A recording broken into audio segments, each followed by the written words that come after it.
there you go. What's up, guys? I promised you I'd be getting you a video this weekend. Let me get more in the frame here. I promised you I'd be getting you a video this weekend, and well, it's like kind of the end of the weekend. It's like 7:30 right now, so you kind of cutting it a bit late. But yeah, I'm going to get you that Storytime video. I promised you. So, the story I'm about to tell you happened a few years ago.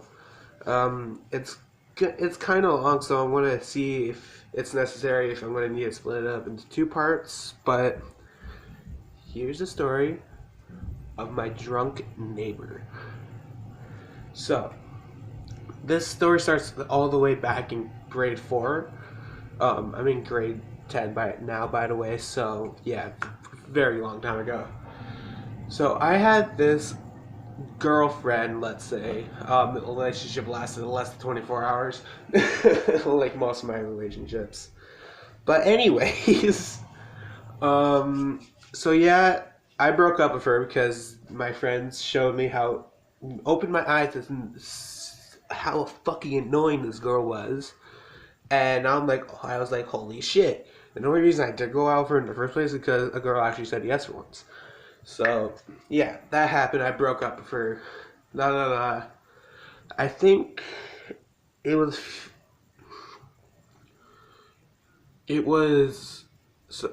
the story starts in grade 5, so it was at least 6 months later. So, I'm walking home one day, and I see, let's call her,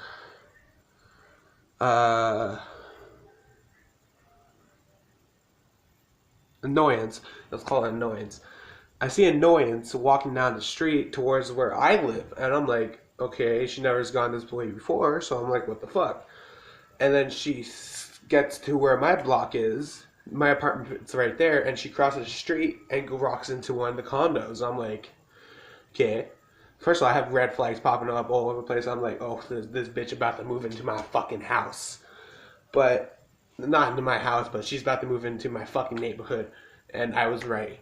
So I'm like, oh fuck. So I went across the street, and she was on the balcony. I yelled for her. I yelled Annoyance. She came out, and she was like, oh hey Dylan, what's up? I'm like, are you living here? And she's like, yeah, I moved in a couple of days ago. I'm like, cool. And internally, I'm like, oh fuck no, no. And I told her I live across the street. She invites me in. We hang out for a bit because I'm polite.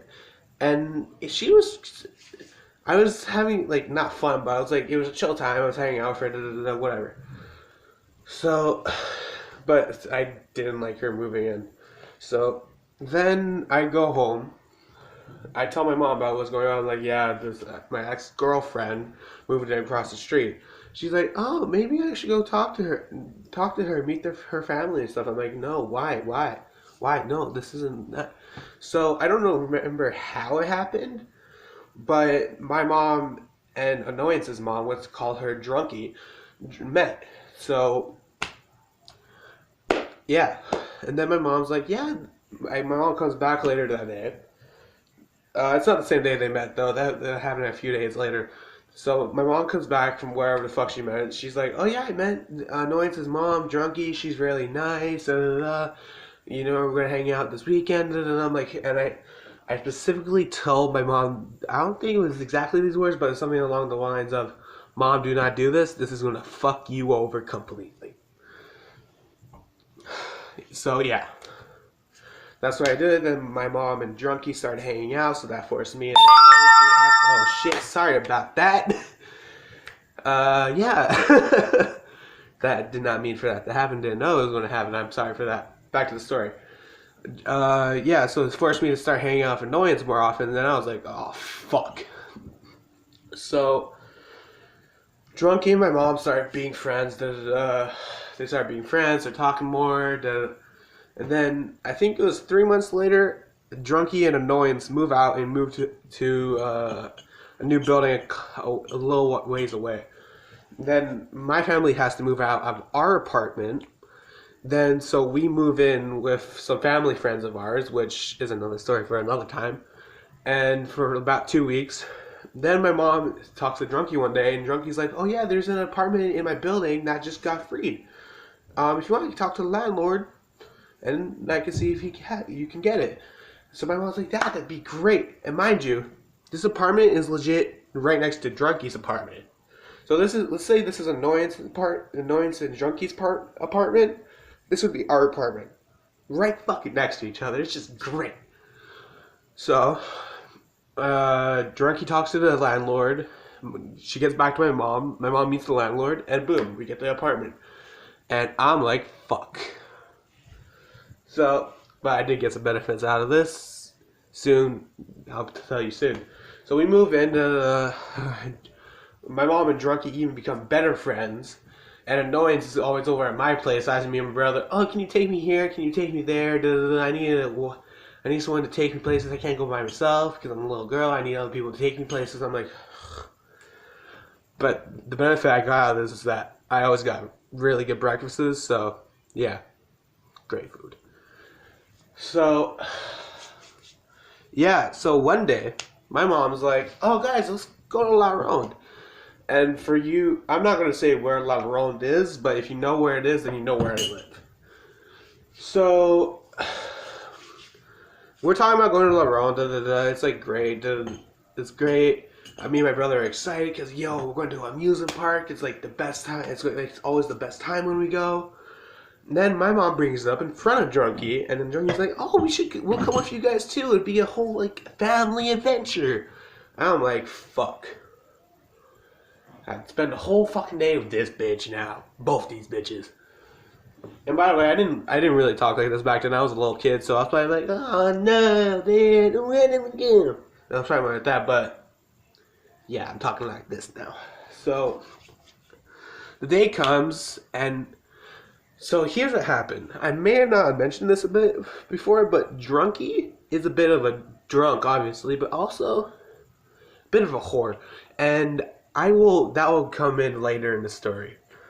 So that's what happens. Then it's the big day we're going to the amusement park, and we want to get there for 11, so we leave at 9:30. Drunky's like, "First let me go to the store so I can get a beer." And my little kid brain at the time didn't really process this. I'm like, okay, whatever. But my mom, she already had red flags going off in her head. Sorry, excuse me. My mom already had red flag. I'm leaving that in there because I can't speak English apparently. My mom already has red flags going off in her head. So she drinks the beer. We get to the metro. She's like, "Let me go to the store to get another beer."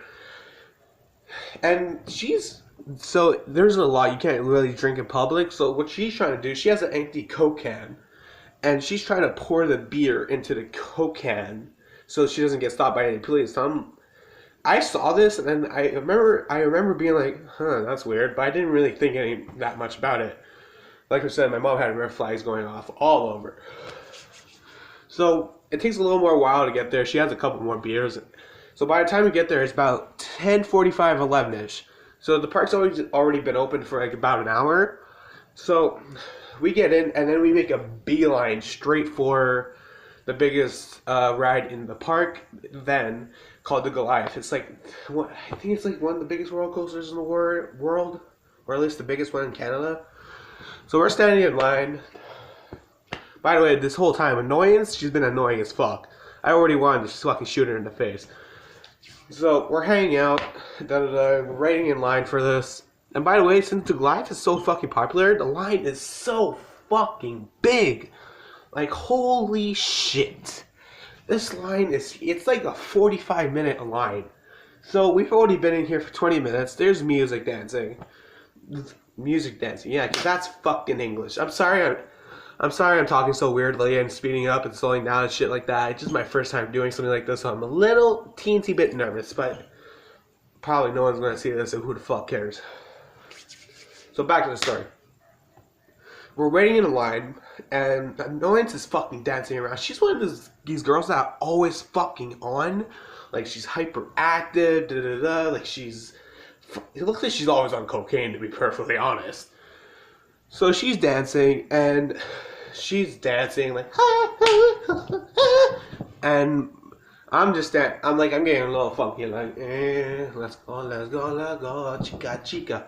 And but my brother, not happy. And something about my brother, he's an okay person. He's not the best person that I can describe him as is Sheldon from The Big Bang Theory, but more sociable.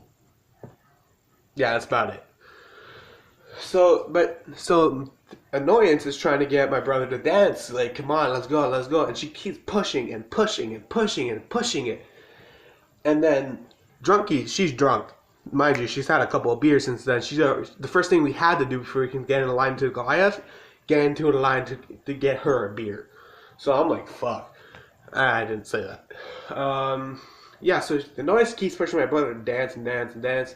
Then this part's a little foggy for some reason, but I think my brother said something along the lines of like, yo, I don't want to dance, da da da. But something about my brother, it's kind of similar to me and my mom too. When someone annoys us and like they keep pushing us something, we get very aggressive. So he said it in a very aggressive way, and then Drunky goes off of my brother. Why don't you just fucking dance? Why are you just being like this? Like, what the fuck's wrong with you? So I'm like, holy shit. So then Drunky's going off on my brothers, and my mom goes off on Drunky, and that's just, oh, that's the best. It was the best thing ever. So Drunky and Annoyance get out of line and leave. And then we had a shared locker, so me and my mom take off to get to the locker before them so they don't take all of our shit. We leave my brother in line. And by now, it's like 11:30, 12 o'clock. So my mom's like, hey, Dylan, go run back into the park, get your brother so we can eat. This is the funniest part. So, at least I find it the funniest part because I like torturing my brother a bit. So I run back into the park. I'm running through the line trying to find my brother. He's like 5 minutes from getting onto the roller coaster. I'm like, yeah, you gotta get out of line. Mom wants us to go eat. He's like, what the fuck? He's like, what the fuck? I've been waiting here for like 35, 40 minutes. I'm like, yeah, I don't know what to tell you. Mom wants you to get out now. So let's go. So he reluctantly gets out of line. So we go back, we eat, and yeah, shit just got awkward from there. Let me see how I'm going on time here. Oh, this video is already at 12 minutes, so here's what I'm going to do. I'm going to cut it here. This is part 1. I'm going to post part 1. I'm going to post part 2 either sometime towards the end of next week or the beginning of the next weekend. But I hope you guys enjoyed this. Sorry if it is a little amateur hour. It's my first time doing this, but I promise I'll try to get better. Maybe next time I'll try to write out some type of script so I have more of a guideline and I'm not just free talking just out of my mind because I'm pretty stupid. But thank you for watching, and I hope you guys have a lovely night. See you next time.